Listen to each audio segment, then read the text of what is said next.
Meu pai era um pouco idiota, é realmente a coisa mais gentil que eu poderia dizer sobre aquele imbecil. Ele sempre estava bêbado e, sempre que ele ficava bêbado, se tornava 10 vezes mais idiota do que era antes. Era ainda pior quando minha mãe saiu, ficamos com esse homem que era completamente inadequado para ser pai. Embora eu possa parecer estar exagerando, acredite em mim, eu realmente não estou. Ele usaria a gente, crianças, para tentar deixar nossa mãe infeliz, o que claro só nos deixava infelizes também. Crescemos na cidade e, como crianças, estávamos acostumados com esse estilo de vida. Nosso pai, no entanto, tinha essa estranha fascinação por viver no campo. Ele queria nos mudar para longe das pessoas o máximo possível, assim como todos os outros. Ele tinha seus sonhos sobre o que queria fazer longe das pessoas, mas eram apenas coisas que ele falava quando estava bêbado. Era tudo o que Mickey acreditava que ele acreditaria em fazer algo a não ser levantar uma garrafa. Tinha 12 anos quando ele finalmente nos moveu para o campo, para uma área muito rural em Ohio. Era no mínimo uma viagem de 45 minutos até a cidade mais próxima. Foi realmente ruim porque significava que, mesmo para as coisas mais simples, meu irmão e eu teríamos que levantar às 4 da manhã e caminhar quase 2 milhas até a parada de ônibus mais próxima da escola, então esperar pelo maldito passeio de ônibus, que era de mais de 1h30, para chegar à escola e mostrar o quão idiota era meu pai. O motorista do ônibus era obrigado a dirigir até nossa casa, mas como nossa casa era única na rua, ele tinha que parar lá. Meu pai disse a ele que poderíamos apenas caminhar até a estrada principal todas as manhãs, como era usual para esse idiota. Ele tornou nossas vidas difíceis para facilitar a vida de alguns estranhos. Eu não quero sair em um monte de um desabafo odiando mortos, mas ficará muito fora do ponto da história se eu fizer. Agora vou contar sobre a coisa mais estranha que já me aconteceu quando vivíamos lá. Meu pai e meu irmão estavam restaurando um velho Mustang. Depois de colocá-lo em funcionamento, meu pai o levou para dar uma volta.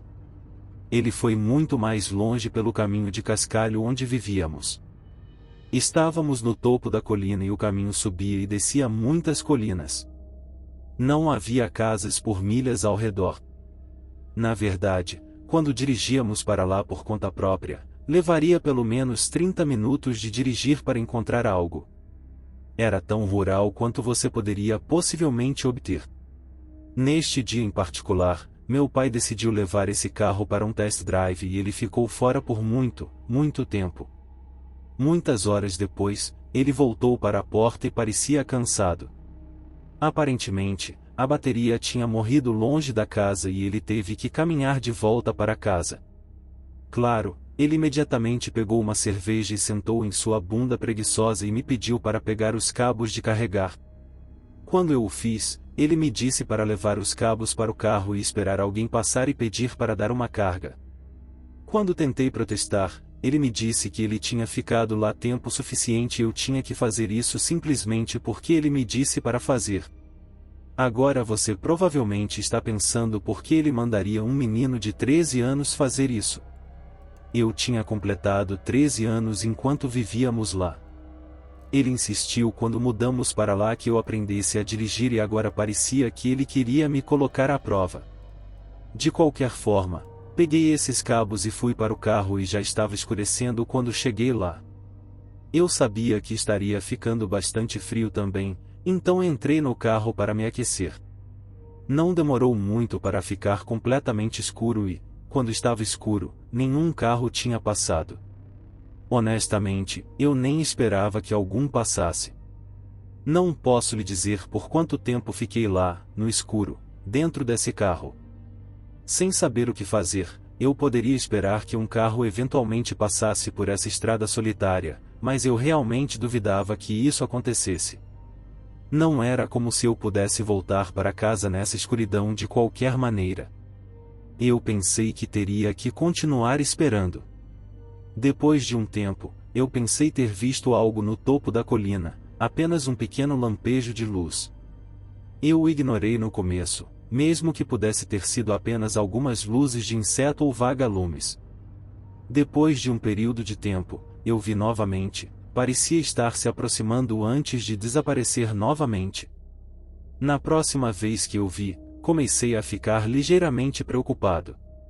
Quando a luz finalmente se aproximou um pouco, eu pude ver que parecia ser outra pessoa. Eu prendi a respiração, embora eu tivesse dado as boas-vindas a um carro para me dar uma ajuda. Alguém caminhando sozinho nas florestas nessa hora da noite não era alguém com quem eu queria ter algo a ver. Como precaução, tranquei manualmente as portas do carro e me abaixei no banco. Fiquei lá dentro do carro por um tempo, tentando ficar quieto e passar despercebido. Eu acho que era um pouco bobo, pois mesmo se eu não fosse visto, pareceria estranho um carro abandonado simplesmente sentado lá. Pelo menos 30 minutos tinham se passado nesse ponto e eu pensei que estava seguro. Comecei a me perguntar o que eu faria a seguir quando comecei a ouvir um barulho de batida. Eu olhei para a janela do motorista para ver de onde vinha. No começo, não vi nada, mas então 2 dedos surgiram lentamente de baixo e começaram a tocar na janela antes de desaparecerem novamente. Quem quer que fosse, parecia estar brincando comigo. Eu esperei por um tempo, olhando para a janela do passageiro, sem saber o que aconteceria a seguir. Depois de um tempo, finalmente vi 2 dedos surgindo novamente, como se fossem caminhar pela janela, mas eles pararam. Ouvi o toque novamente, mas desta vez estava atrás de mim. Eu pulei assustado, pois minhas costas estavam voltadas para a porta. Vi uma segunda mão saindo de baixo, aparentemente as pessoas lá fora estavam se divertindo, pois ouvi risos. Mantive um olho em ambas as janelas o melhor que pude, pois as mãos agora estavam tocando simultaneamente nas 2 janelas. Completamente assustado, me abaixei no banco o máximo que pude e tentei encontrar uma arma em algum lugar no chão. Procurando ao redor, finalmente encontrei um ferro de pneu. No entanto, meu alívio não durou muito, pois enquanto as 2 mãos ainda estavam tocando nas janelas laterais, eu vi uma figura se levantando debaixo do capô, na frente do carro. Era uma terceira pessoa. Eu estava confuso sobre o que fazer, então reagi por instinto e tentei piscar as luzes para o cara à minha frente. Fiquei surpreso quando elas realmente se acenderam, e não apenas isso, elas se iluminaram completamente quando puxei para trás, os faróis altos também se acenderam. Embora eu estivesse chocado, coloquei a chave na ignição e o carro pegou perfeitamente. Naquele momento, eu não queria pensar no porquê meu pai tinha me enganado, eu simplesmente coloquei o carro em drive e apertei o acelerador. Na verdade, eu bati no cara à minha frente, que não conseguiu sair do caminho a tempo. Não foi um golpe forte, já que ele estava bem na minha frente e eu não tive tempo de aumentar a velocidade. De qualquer forma, eu não me importei, já que esses caras estavam me ameaçando e o que eles recebessem, eles mereciam. Eu apertei o acelerador e não parei até chegar em casa. Agora, lembre-se quando eu disse que meu pai era, já assim que eu cheguei em casa, ele estava rindo muito, porque demorou tanto para eu descobrir que o carro nunca esteve morto, na verdade, tinha sido uma piada idiota. Quando eu contei a ele o que aconteceu, ele jurou de pés juntos que não tinha nada a ver com aquelas outras pessoas. Eu não sei, mas acho que um homem que mandaria o filho para uma piada tão ruim, não merece o benefício da dúvida. E aí galera, eu queria muito agradecer por ter assistido. Se você chegou até aqui e gostaram do vídeo, sinta-se à vontade para deixar seu feedback nos comentários. Curta, compartilhe e inscreva-se se você gosta desse tipo de história.